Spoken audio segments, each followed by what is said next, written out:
Hello मेरे प्यारे बच्चों, स्वागत है आप सभी का द्रोड़ स्कूल में।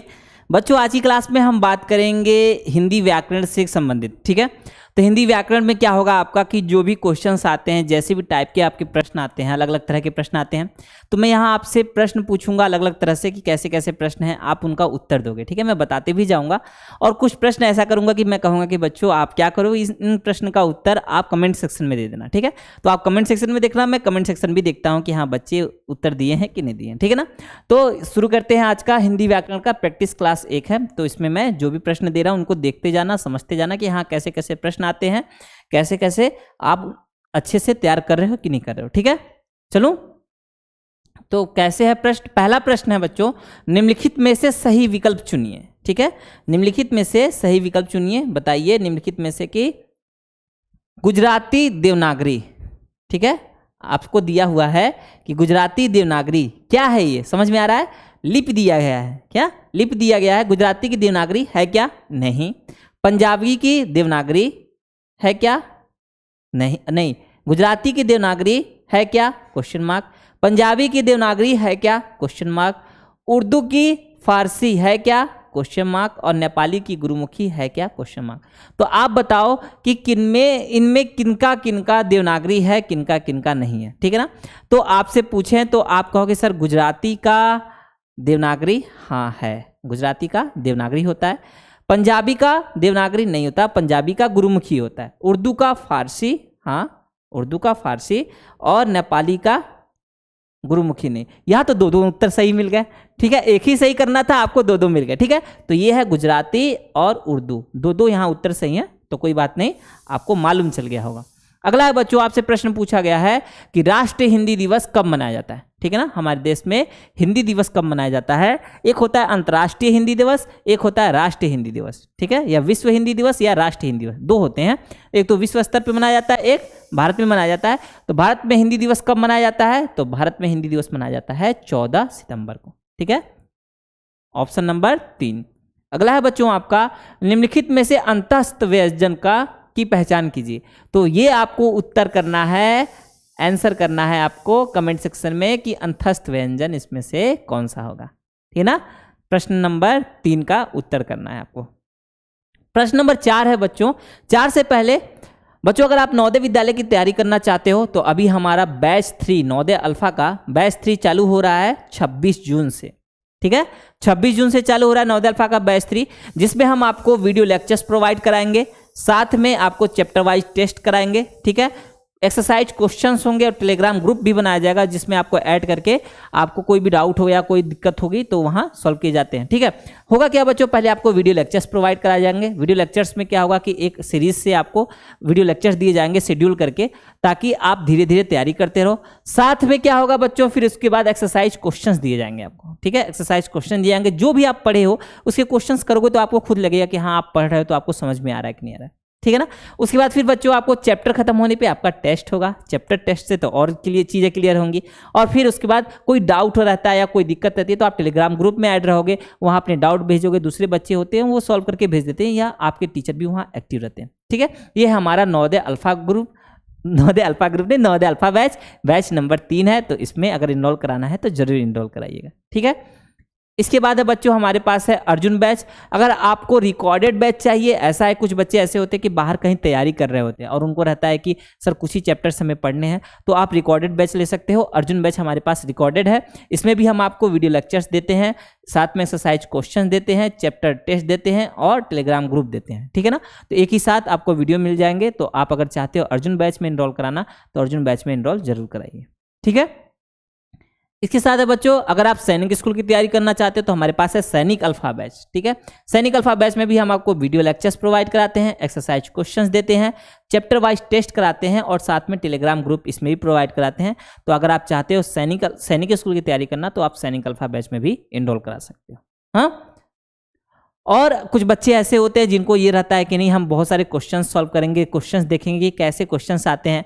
तो नवोदय विद्यालय के क्वेश्चन करना हो या सैनिक स्कूल का करना हो, तो जैसे भी आपको करना हो, तो हमारे पास नवोदय का 30 मॉक टेस्ट है।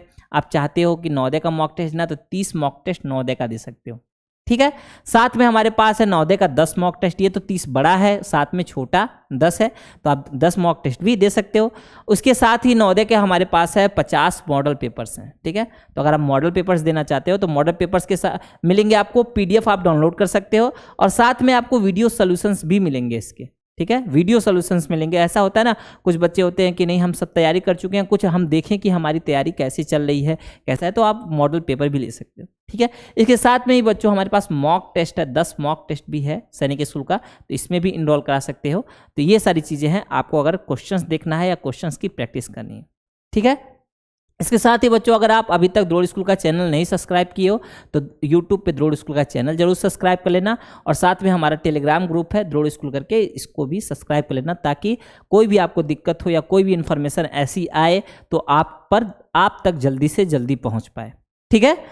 इसके साथ अगर आपको कोई भी इंफॉर्मेशन चाहिए, अगर कोर्स रिलेटेड कोई भी डाउट होती है या कोई दिक्कत होती है, तो आप हमारे हेल्पलाइन नंबर 6260388361 पे कॉल करके इंफॉर्मेशन ले सकते हो, ठीक है ना। अब है अगला क्वेश्चन नंबर 5, ठीक है बच्चों। क्वेश्चन नंबर 5 है, कमलेश शब्द का वर्ण विच्छेद कीजिए। आप संधि विच्छेद पढ़ते हो ना, ऐसे वर्ण विच्छेद भी होता है, तो वर्ण विच्छेद बताइए, कमलेश शब्द का वर्ण विच्छेद क्या होगा। सोचो, कमल प्लस लेस, या क अ म अ ल ए स और अ, कमलेश, ठीक है, या आपका कमल प्लस इस, या इनमें से कोई नहीं, ठीक है। तो ये है बच्चों इसका वर्ण विच्छेद है, क के साथ अ, म के साथ फिर अ, कोई भी व्यंजन आपको याद रखना है। स्वर जो होता है, स्वर को हम ऐसे लिख सकते हैं, मतलब स्वर बिना किसी सहायता के लिखा जा सकता है, बिना किसी वर्ण की सहायता से लिखा जाता है। लेकिन बच्चों व्यंजन को लिखने के लिए हमेशा आपको स्वर की आवश्यकता होती है। जैसे आप क लिखते हो ना, आप लिखोगे क, तो क में भी सोचो, क में अ छिपा रहता है, अगर क को तोड़ोगे तो आपका क्या होगा, क और अ होगा, तब क होता है। अगर की लिखा हुआ है आपका, तो की को कैसे लिखोगे, की को लिखने के लिए बड़ी ई है, तो क पे बड़ी ई की मात्रा ऐसे लिखते हैं, ये वर्ण विच्छेद होता है, ठीक है ना। तो अगर आपसे पूछ दे कमलेश लिखने का या वर्ण विच्छेद कभी दे दे, तो वर्ण विच्छेद ऐसे करते हैं, इसको भी ध्यान रखना है, ठीक है। तो मात्रा को क्या है, स्वर को आप आराम से लिख सकते हो, स्वर के लिखने के लिए किसी की सहायता की जरूरत नहीं पड़ती। लेकिन जब व्यंजन लिखना चाहते हो ना, तो व्यंजन को लिखने के लिए हमेशा आपको स्वर की आवश्यकता होती है, ठीक है, ये बात ध्यान में रखना। इसके बाद है कमलेश के बाद फिर अगला है आपका, नीचे दिए गए शब्द में तत्सम शब्द बताइए, ठीक है। तत्सम और तद्भव मालूम है ना, तत्सम और तद्भव। तत्सम शब्द कैसे शब्द होते हैं, तत्सम शब्द ऐसे शब्द होते हैं जो संस्कृत से हिंदी में आए हैं। कैसे हैं, जो संस्कृत से हिंदी में आए हैं, लेकिन उनका परिवर्तन नहीं हुआ, वो उसी रूप में हिंदी में स्वीकार कर लिए गए हैं। समझ रहे हो, हिंदी ऐसी भाषा है कि बहुत सारी भाषाओं से शब्द आके हिंदी में मिले हुए हैं। तो ऐसे तत्सम शब्द क्या है कि जो संस्कृत से हिंदी में आए हैं और अपने रूप बिना बदले ही हिंदी में प्रयोग किए जा रहे हैं। और तद्भव क्या होता है, तद्भव शब्द संस्कृत से लिए गए हैं, लेकिन उसमें कुछ परिवर्तन कर दिया गया है, कुछ बदल के किया गया है प्रयोग, ठीक है। तो यहां आपसे पूछा है नीचे दिए गए शब्दों में तत्सम शब्द बताइए, अनाज, पक्षी, 18 या हड्डी। तो ये सोचो, देखो बच्चों उत्तर इसका है पक्षी। पक्षी लिखते हैं ना, इसका तद्भव क्या होगा, पंछी लिखते हो ना, पंछी, पंछी, ठीक है, पक्षी का पंछी लिखते हो तद्भव। तो यह पक्षी जो है ये तत्सम शब्द है। क्या है, ये तत्सम शब्द है। आगे है बच्चों, भोजनालय का संधि विच्छेद कीजिए या संधि विच्छेद बताइए। बताओ, बहुत आसान है। भोजनालय का संधि विच्छेद अगर आपसे पूछ लिया जाए तो बताओ भोजनालय का संधि विच्छेद क्या होगा। भोजनालय, तो क्या कहेंगे, भोजनालय का क्या लिखेंगे बच्चों, देखो भोजन और आलय, जहां भोजन बनता है उसका घर भोजनालय, ठीक है ना। कैसे लिखे हैं, इसमें क्या नियम होगा, अ और आ, संधि में अ और आ मिलकर आ हो जाता है। आप जब पढ़ोगे द्रोड़ स्कूल में इनरोल होगे तो आप खुद देखोगे कि संधि में पढ़ाता हूं तो ऐसे ही पढ़ाता हूं, अ और आ दोनों मिलकर क्या हो जाएगा, आ हो जाएगा। देखो भोजन को लिखोगे, वर्ण विच्छेद करोगे, भ पे ओ की मात्रा, भो ज अ न अ आएगा, और यहाँ आ है, आ मिलके आ हो जाएगा, भोजन और आलय भोजनालय, ठीक है। तो उत्तर होगा इसका पहला, क्या होगा बच्चों, उत्तर इसका होगा पहला भोजनालय। कौन सा होगा, भोजनालय। ठीक है। संधि में आपसे पूछ लिया जाए संधि कितने प्रकार के होते हैं, तो आपको याद होना चाहिए कि अगर आप संधि देखो तो संधि में कैसे लिखोगे, संधि में कितने प्रकार के होंगे, 3 प्रकार के होंगे। ठीक है, संधि कितने प्रकार के होंगे बच्चों, 3 प्रकार के। पहला होगा आपका स्वर संधि, स्वर संधि, ठीक है। दूसरा क्या है आपका व्यंजन संधि,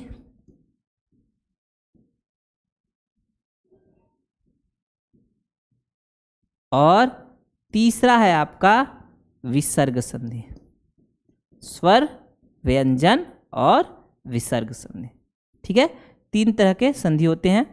अब देखो स्वर संधि के भी भेद होते हैं, कौन कौन से। स्वर के भी 5 भेद होंगे, कौन कौन से, इसको भी याद रखना है आपको। पहला है आपका स्वर में दीर्घ, क्या है, दीर्घ। दूसरा है गुण, तीसरा है वृद्धि, ठीक है, वृद्धि। चौथा है बच्चों यड़, और 5वां है अयादि,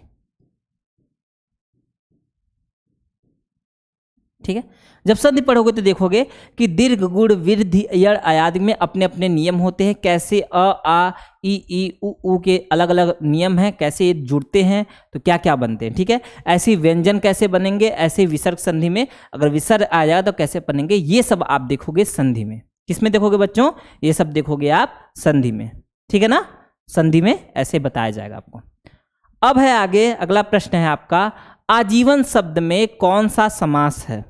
अब सोचो, आजीवन शब्द में कौन सा समास है, बताओ, थोड़ा सा सोच के बताओ, आजीवन शब्द में कौन सा समास है।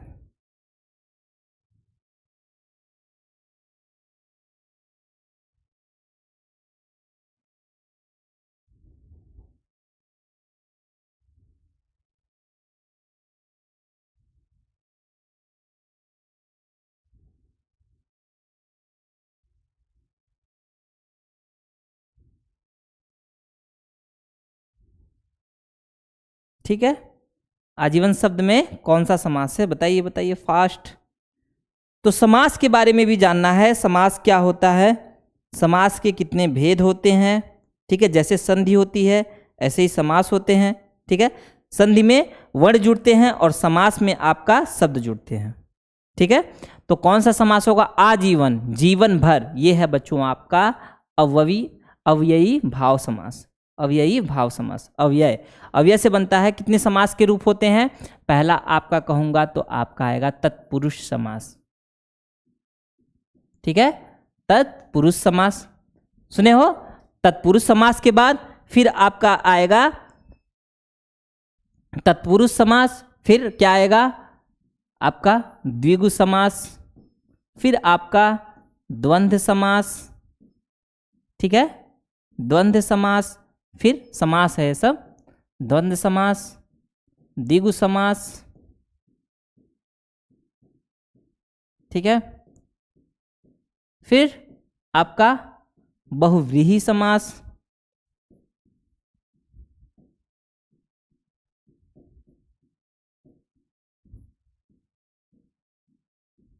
ठीक है, बहुव्रीहि समास। हाँ, और एक जो छूटा है आपका अव्ययी भाव समास, और फिर कर्मधारय समास, ठीक है। अव्ययी भाव जो अभी प्रश्न पूछा हूं, 5वां आपका पहले लिख लो कर्मधारय, कर्मधारय समास, और 6वां है आपका अव्ययी भाव, ठीक है। ये हैं बच्चों 6 तरह के समास होते हैं, 6 प्रकार होते हैं समास के। इन्हें भी देखना, इन्हें भी याद करते रहना, इनसे भी प्रश्न पूछते हैं तो आप गलती ना करो, ठीक है ना। ये हो जाएंगे समास के बारे में। इसके बाद है बच्चों 9वां क्वेश्चन है, निम्नलिखित में से कौन सा शब्द संकर शब्द है, ठीक है। आपको बताना है कि निम्नलिखित में से कौन सा शब्द संकर शब्द है, बता लोगे ना। मैं नहीं बता रहा इसमें, ठीक है, मैं नहीं बता रहा आपको कि कौन सा शब्द संकर शब्द है, ठीक है। फिर इसके बाद है बच्चों अगला है 10वां नंबर। 10वां कौन सा है, नीचे दिए गए विकल्पों में से कौन सा शब्द तद्भव शब्द नहीं है। तो आपको बताना है तद्भव, सेम प्रश्न आ गया, ये गलत हो गया, ठीक है ना, इसको छोड़ देना, ये नहीं है। आपको क्या बताना है, कौन सा शब्द इसमें संकर शब्द नहीं है। 9 क्वेश्चन है, एक क्वेश्चन सेम वो कॉपी कर दिए हैं, गलत हो गया है। तो आपको 9 नंबर का क्वेश्चन एक दिया हूं, एक 3rd नंबर का दिया था मेरे ख्याल से। तो दोनों का आंसर क्या करना है आपको कमेंट सेक्शन में करना है, ठीक है ना। ठीक है, ऐसे ही क्वेश्चंस रहेंगे, जो भी क्वेश्चंस आपसे पूछे जाएंगे ऐसे धीरे धीरे डिस्कस होते रहेंगे बच्चों, ठीक है। इस वीडियो में इतना ही है, आपको क्या करना है, अच्छे से पढ़ना है, मन लगा के पढ़ना है। मिलेंगे आपसे अगले वीडियो में, हाँ ठीक है, बाय।